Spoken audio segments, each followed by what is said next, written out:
Hey everyone, welcome back for another deep dive. Today we're going to kind of take a look at something that I think hits close to home for pretty much all of us. Okay. It's the impact of, how we're raised, like those early years and how that shapes us as adults. And, specifically, we're going to look at how certain parenting styles can actually lead to some, not so great outcomes later in life. Yeah, it's true. Huh. Those formative years can really have a lasting impact. And for this deep dive, we're going to be looking at a really interesting book called Breaking the Cycle: How Poor Parenting Creates a Generation of Fearful, Entitled Adults. Okay.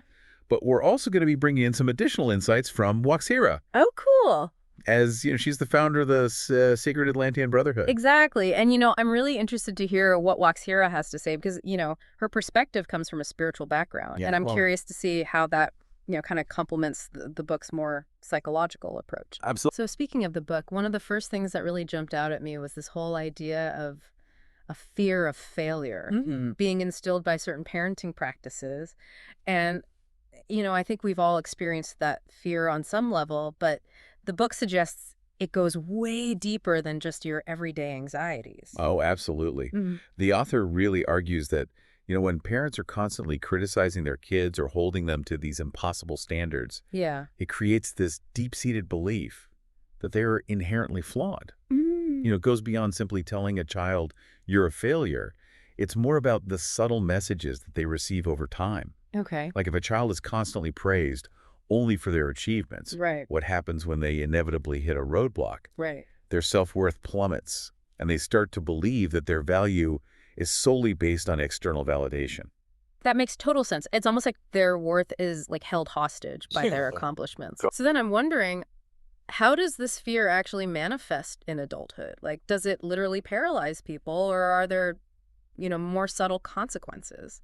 Well, imagine someone so terrified of failing that they avoid taking risks altogether. Oh, wow.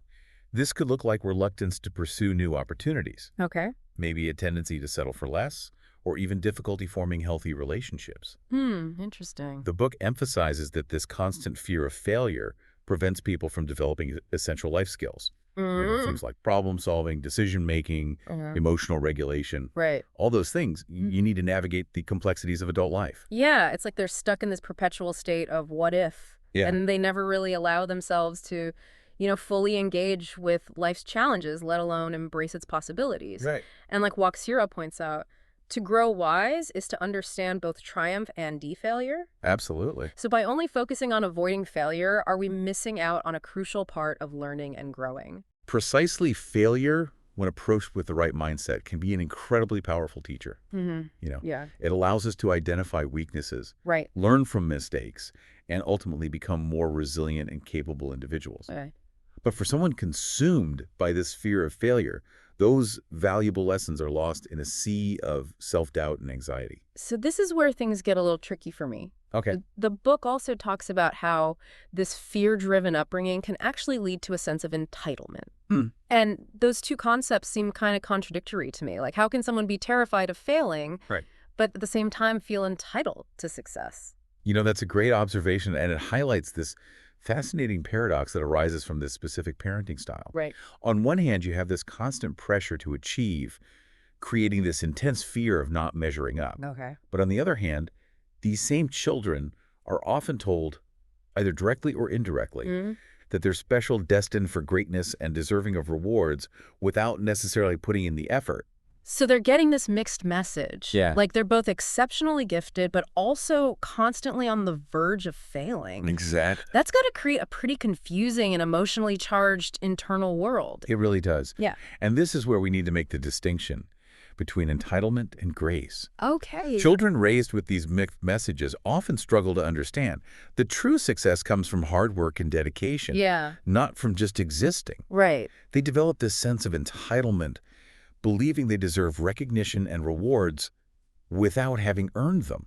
Wow, that's a really important distinction. It is. Because true grace acknowledges that everyone deserves love and respect simply for being human, but entitlement demands special treatment and privileges without any, a basis in merit or effort. Right. I can definitely see how that could lead to problems down the line. Oh, absolutely. And those problems often show up in adulthood Yeah. as frustration, Right. resentment, and even bitterness when the world doesn't meet their inflated expectations. Instead of taking responsibility for their actions and working towards their goals, Yeah. they blame external factors for their lack of success, and they become trapped in a cycle of self-pity and disillusionment. It sounds like this skewed understanding of entitlement can really sabotage relationships, Yeah, careers, and even personal growth. absolutely. Like they're constantly waiting for the world to hand them their due instead of actually, engaging with life's challenges and opportunities. Hit the nail on the head. And what's even more concerning is that this sense of entitlement can also erode empathy and compassion.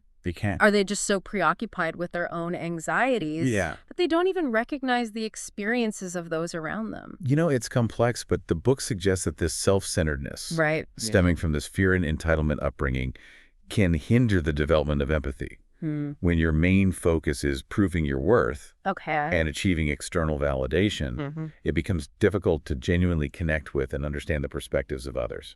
That sounds like a recipe for isolation and disconnection It can be. from both yourself and from the world around you. Right. And while the book paints a pretty bleak picture, Yeah. it's important to remember that this cycle isn't unbreakable Okay. by understanding the root causes of these problematic behaviors. Right.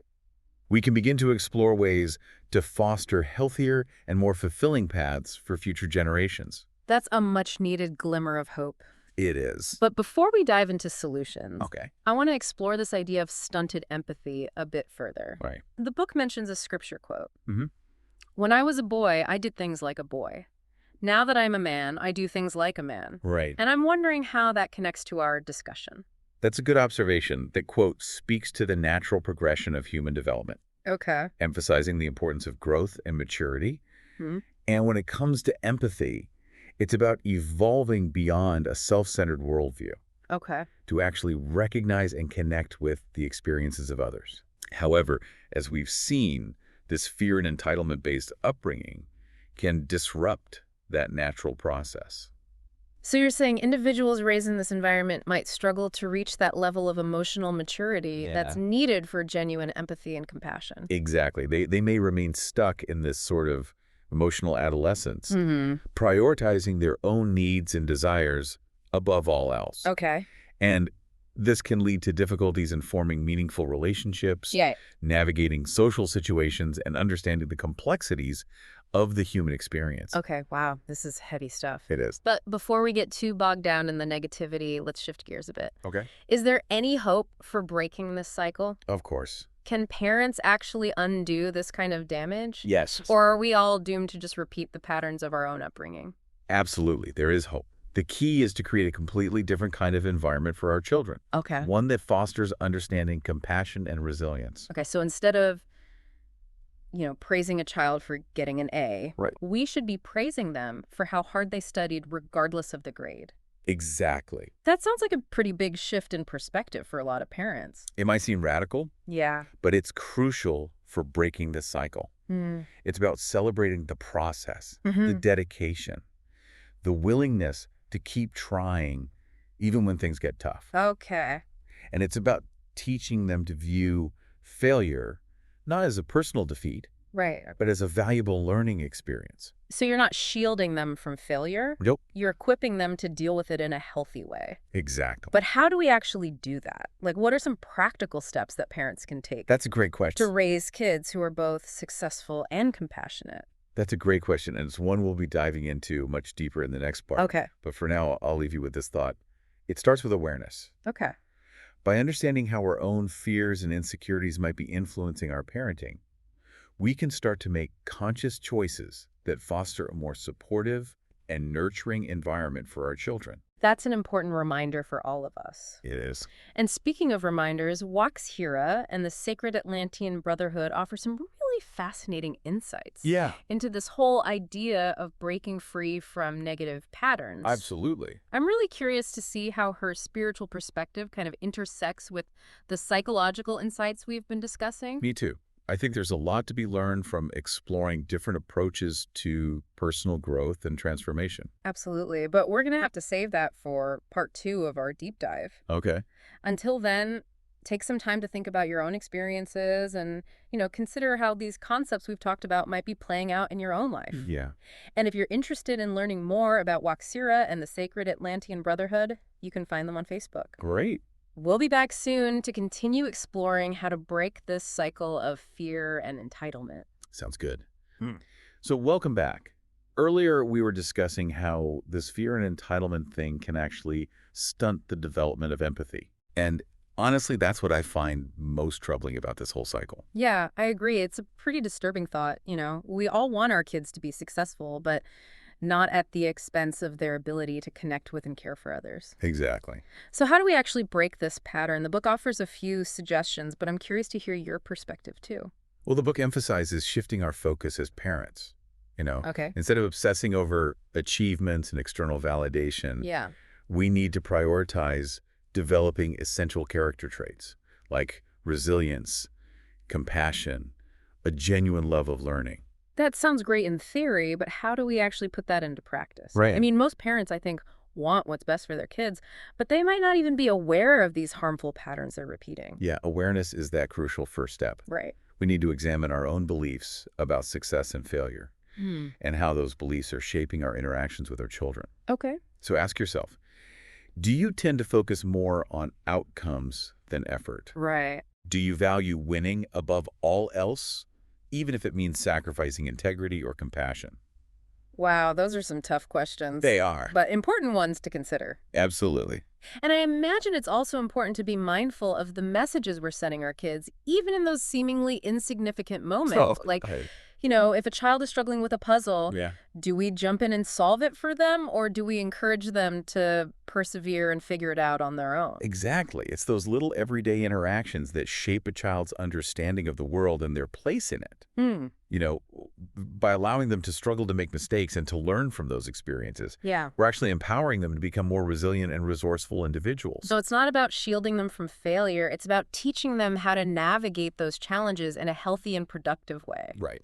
The book also talks about fostering intrinsic motivation, which I think really connects with this idea of celebrating the process rather than just the outcome. Absolutely. When children are intrinsically motivated, Okay. they're driven by genuine curiosity and a desire to learn, Right. not by external pressures or rewards. Okay. And this type of motivation is way more sustainable and fulfilling in the long run, Gotcha. leading to greater satisfaction and a sense of purpose. So how do we actually cultivate intrinsic motivation Right. in a world that seems so fixated on external validation and competition? It's definitely a challenge, Yeah. but it's not impossible. Okay. One key strategy is to create a learning environment that's both stimulating and supportive. Okay. This means giving kids opportunities to explore their interests, to experiment, to take risks, Right. and to learn from their mistakes, all without fear of judgment or criticism. So it sounds like we need to shift the focus from being right all the time to simply being curious and open to learning. Exactly. And that applies to both parents and children. Precisely when we model that kind of curiosity and a growth mindset for our kids, they're more likely to embrace it themselves. And this brings us back to WaXhira's perspective, Yeah. which really emphasizes the importance of spiritual growth and the interconnectedness of all things. I'm really interested to hear how her teachings relate to this discussion. Right. I know she talks a lot about this concept of oneness, Right. and I wonder if that could be key to fostering more empathy and compassion in both ourselves and our children. That's a great connection. Yeah. WaXhira teaches that by recognizing our inherent interconnectedness, that we're all part of something larger than ourselves, Right. we naturally develop a deeper sense of empathy and compassion for others. It's about shifting from a me-centered perspective to a we-centered perspective. That makes a lot of sense. When we see ourselves as separate individuals, it's easy to fall into patterns of fear, competition, self-preservation. Right. But when we understand that our well-being is connected to the well-being of others, we're more likely to act with kindness, generosity, and compassion. Exactly. And this shift in perspective can have a huge impact on how we raise our children. Instead of viewing success as a zero-sum game where one person's win means another person's loss, Right. we can foster a sense of collective success where everyone has the opportunity to thrive and contribute their unique talents and abilities. That sounds like a completely different model for both parenting and for society as a whole. It is. But is it really achievable? I mean, the world can feel pretty cutthroat sometimes. I understand your skepticism, but I truly believe it's possible. Okay. It starts with each of us making a conscious effort to Yeah. shift our own mindset and behaviors. Right. By modeling empathy, compassion, and a genuine love of learning for our children, Yeah. we're planting the seeds for a more just and compassionate world. And that brings us back to the book's title, Breaking the Cycle. It does. It suggests that these patterns of fear and entitlement are so deeply ingrained, passed down from generation to generation. But if we're intentional about changing our approach, can we actually break free from these cycles and create something new? I believe we can. It takes courage, self-awareness, and a willingness to challenge the status quo. Yeah. But the rewards are immeasurable, not just of our kids, but for ourselves and for the future of humanity. That's a really powerful message of hope, It is. and one that I think we all need to hear right now. Absolutely. But before we wrap up this segment, Okay. I want to go back to something you mentioned earlier about creating a supportive and stimulating learning environment. Right. What are some actual examples of what that might look like in practice? I'm sure our listeners would love some tips they can use in their own lives. Absolutely. Let's dive into that in more detail after a short break. Welcome back. Oh. So before the break, we were talking about, those practical steps towards creating a more supportive and stimulating learning environment. Right. Where do we even begin? Well, it starts with recognizing that learning isn't just limited to, textbooks and classrooms. Right. It's about nurturing that sense of curiosity and wonder Okay. in everyday life. Encourage your kids to ask questions, to explore, their surroundings, to engage in activities that spark their imagination. So instead of scheduling every minute of their day Yeah. with structured activities, we should maybe allow for more unstructured playtime exploration. Absolutely. Even boredom. Exactly. Boredom can actually be a breeding ground for creativity and innovation, When kids aren't constantly bombarded with external stimuli, they have to rely on their own imaginations. Right. Which strengthens their problem-solving skills Yeah. and fosters self-reliance. That's so interesting. We always think of boredom as something to avoid at all costs, Right. but maybe it's actually crucial for healthy development. It could be. And this reminds me of something we talked about earlier, the importance of letting kids experience failure. How can we create an environment where failure is seen as an opportunity for growth? That's where the concept of a growth mindset comes in. Okay. It's about teaching kids that intelligence and abilities aren't fixed, but can be developed through effort and perseverance. Okay. So when they face challenges, encourage them to focus on the learning process, Right. not just the outcome. So instead of saying, "You're so smart," we might say something like, "I'm really impressed by how much effort you put into that," or Exactly. "I can see how much you've learned from this experience." Yes, it's about praising the process, the dedication, Right. the resilience, Right. not just the end result. And when they do make mistakes, which they inevitably will, Of course. we can help them reframe those experiences as valuable learning opportunities. Absolutely. Ask them what they learned from the situation, Yeah. how they might approach it differently next time, and what strengths they can use to overcome similar challenges in the future. Right. It's about shifting the focus from I failed to I learned. Exactly. And that ties in so well with, fostering intrinsic motivation. It does. When children are driven by a genuine love of learning, they're less likely to be discouraged by setbacks because they're not just focused on external validation. Yeah. Exactly. They see challenges as opportunities to grow and expand their understanding of the world. This has been such an insightful conversation. It has been. We've covered a lot today, from the negative effects of fear and entitlement-based parenting to the importance of fostering empathy, resilience, and a growth mindset in our kids. Right. But as we wrap up, I'd love to hear your final thoughts on how we can all contribute to breaking the cycle and creating a more compassionate and fulfilling world. I think it boils down to a fundamental shift in perspective. Okay. From a me-centered worldview to a we-centered worldview. Right. When we recognize our interconnectedness, our shared humanity, Yeah. we naturally extend more empathy and compassion to others. Mm-hmm. And that shift can have this ripple effect, transforming our relationships, our communities, and ultimately the world we live in. Beautifully said. It's a reminder that the choices we make as individuals, as parents, as members of society, have far-reaching consequences. By embracing the principles we've discussed today, fostering empathy, celebrating effort, cultivating a growth mindset, Right. we can break free from the limitations of the past and create a brighter future for everyone. I agree. Thanks for joining us on this deep dive. And until next time, keep learning, keep growing, and keep seeking those aha moments.